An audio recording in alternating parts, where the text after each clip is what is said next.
भगवंतही म्हणतात, संत म्हणतात, माय devotee is my message.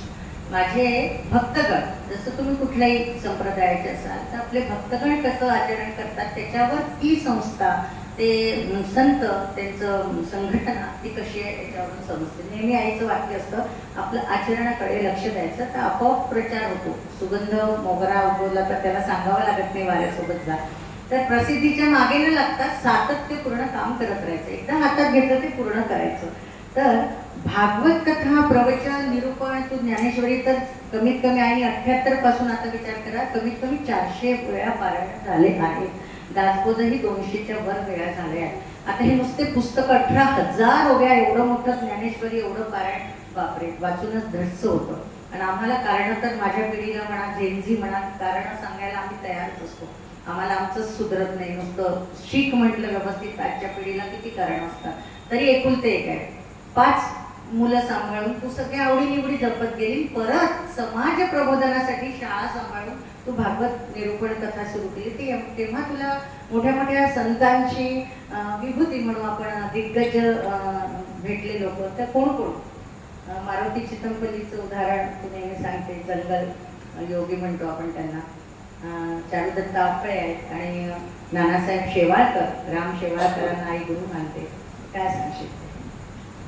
मी एकदा समितीच्या शिबिराला, मला सांगायला आनंद होतो, आमच्या मुनगंटीवार दादांच्या आई सगुणाताई, त्या मला म्हणाल्या की अगं तुझा जन्म घरात राहण्यासाठी नाही झाला, तर मी तुला बाहेर नाही थोडीशी. तर मी सांगितलं मी परत खेड्यात राहते, माझ्या मुलांचं आहे, असं ते सगळं करायचं. त्यांनी बळजबरी मला बरोड्याच्या शिबिराला, मला काहीच कळत नव्हतं, तिथे स्थानाधिकारी म्हणून 20 वर्ष टाकून ठेवलं त्यांनी मला.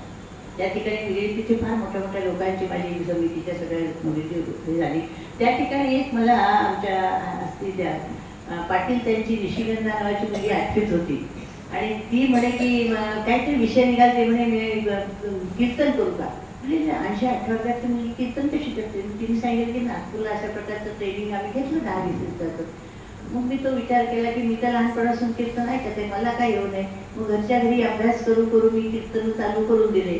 त्याच्यानंतर मग लहान मुलीचं लग्न झाल्यानंतर मी 20 दिवसाचं कीर्तनाचं शिबिर केलं.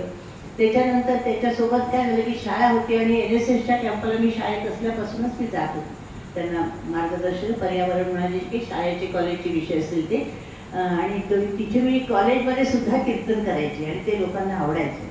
कारण त्या आधुनिक पद्धतीने करावं लागायचं. मुलांच्या बाहेर टमाटे फेकले नाही पाहिजे अंगावर आपल्याकडून. तर पण सर मला काम करते, सर सुद्धा मुद्दाम प्रिन्सिपॉल मला बोलवायचे. तिथे NSSचा कॅम्प होते, हिच्यासोबत मी भंडाऱ्याच्या NSSच्या कॅम्पला गेलो होतो आम्ही. तर अशा प्रकारे हळूहळू आणि इथे आहे त्याच्यानंतर तुकडोजी महाराजांच्या त्या हजारेताई आमच्या इथल्या, त्यांनी मला नेलं होतं मोझरीला.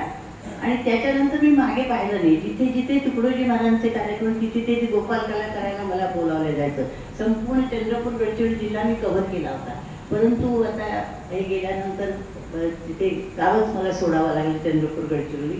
पण वाईच्या याने पुन्हा आम्ही इथे जुळल्या गेलो आहे, आपल्या लोकांमध्ये आलेलो आहे. कारण पुणे मुंबई म्हटलं तर ते आपलं गाव नाही आहे काय झालं तर. हे ते साहित्याची आवड त्याच्यातून निर्माण झाली.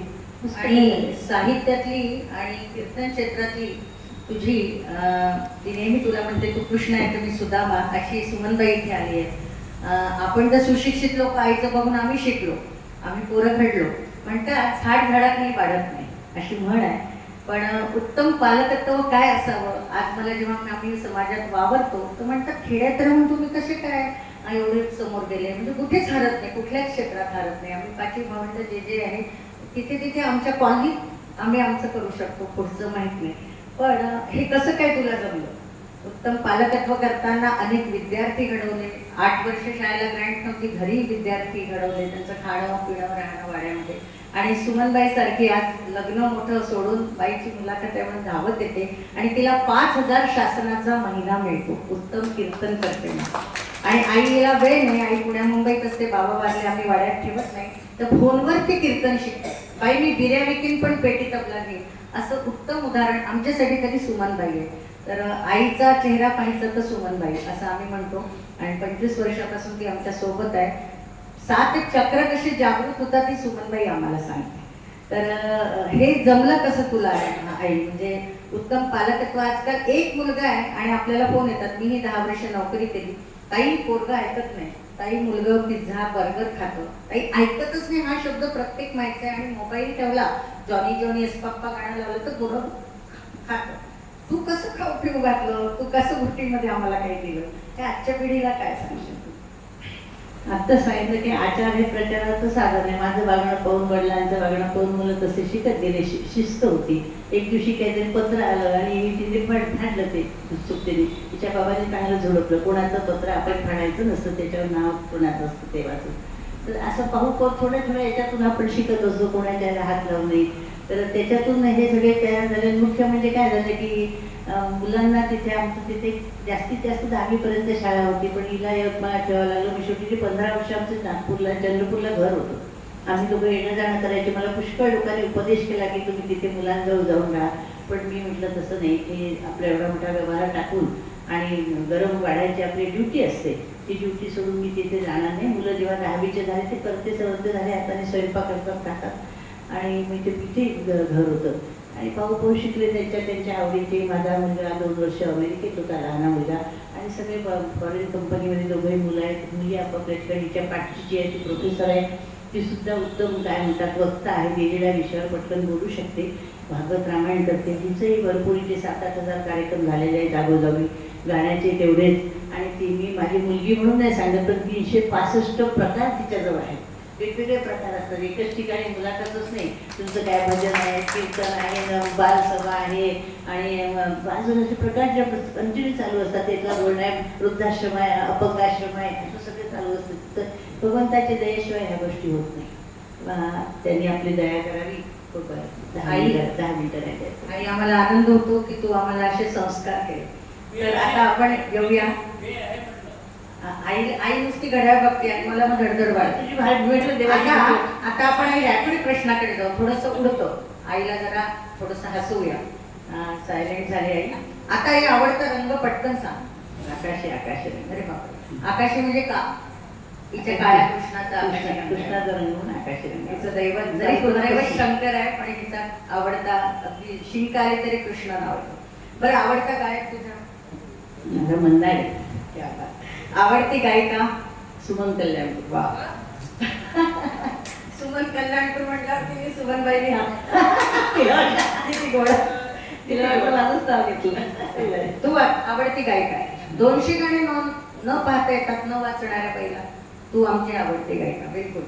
बरं, आवडतं राजकीय व्यक्तिमत्व आहे तू. आईला आत्ता सोनिया गांधी काय करताय किंवा मोदी कुठे गेले, दौरा काय, हे अगदी अपडेट आहे. म्हणजे इंस्टाग्राम, फेसबुक, व्हॉट्सअपवर पूर्ण ऑनलाईन असणारी, 150 ग्रुप सांभाळणारी, आणि तिच्या मोबाईलमध्ये कुठला ते घुसला माहित नाही, साधा 25,000चा ॲपल पीपल हिला आवडत नाही, आंबाबरा म्हणते, आणि त्याच्यात हँग नाही झाला. तर ह्याच्यावर संशोधन आम्ही भावंड करतोय, कारण तिचा रोजचा 3 ऑडिओ टाकते, 20-20 मिनिटाचे. हिला कॉम्प्रेस पण करता येतं, तुम्हाला सांगते नवीन पिढीला. तर हे कसं काय जमतं हिला? आणि त्यासाठी राजकीय व्यक्तिमत्व तू सांगत होता. आवडते राजकीय व्यक्तिमत्व मोदी साहेब. आणि आम्ही पहिल्यांदा ते लोकसभेत त्यांनी नमस्कार बोलून त्यांनी पहिलं वाक्य, देशासाठी मला मरायचं नाही, मला जगायचं. क्या बात. आवडता नट सांगाय जुना? राजकुमार, जुन्या काळातला. आवडती नटी? वैदारन. आता आपण तुझ्या आध्यात्मिक प्रवासाकडे, कारण आईला जुने गाणे प्रचंड येतात, तरी जुनी गायिका आवडती सांग तुझी, आणि 2 ओळी पण तिच्यासाठी.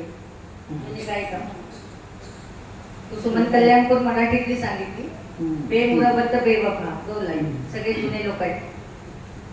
मुबारक बेगमचं मला खूप आवडतं. ते त्याच्यामध्ये मी जे गाणे म्हणते ते सगळे भगवंतासाठी असतात, कारण त्याचा आदर्श माझ्यासमोर आजच्या जे चारुल ताफळे त्यांच्या वडिलांचं कीर्तन मी ही 5-6 वर्षाची असताना नागपूरला ऐकलं होतं. त्याच्यात त्यांनी गोपालकृष्णासाठी कोणतं गाणं म्हटलं असेल? चौधरीचा चांद. तेव्हापासून मला ते गाणे आपल्याला भगवंतासाठी म्हणता येतात. कारण कवी जेव्हा लिहितो तेव्हा कवीच्या समोर ही एवढीच नसते, आपण आपले चढणार व्यक्तिमत्व ते त्याच्यासमोर नसतं. त्यातलं ते मला खूप आवडतं. त्या भक्त देवाशी बोलताना, बेमुरबत बेवफा बेगाना बेदिल आप है, आप माने दिल आप है पींडवत बेवफा. खूप छान आहे, खूप छान. हे गाणे तर आता आजच्या धूम गाण्याकरता कधी कुठे विरून गेले कळत नाही, पण आईच्या जवळ बसलं की त्यातच पूर्ण असते पाठ, पूर्ण आशा आणि मजा येते. आमच्या मैफिली म्हणजे घरचेच सगळे गायक आहे आणि आई त्याच्यात जास्त रंग भरते. तिच्याशी भेंड्या खेळणं म्हणजे आपली फजिती करणं, एवढे आईच्या जो साठ आहे. चंद्राचेच गाणे आईला कमीत कमी 200 गाणे येतात, एवढा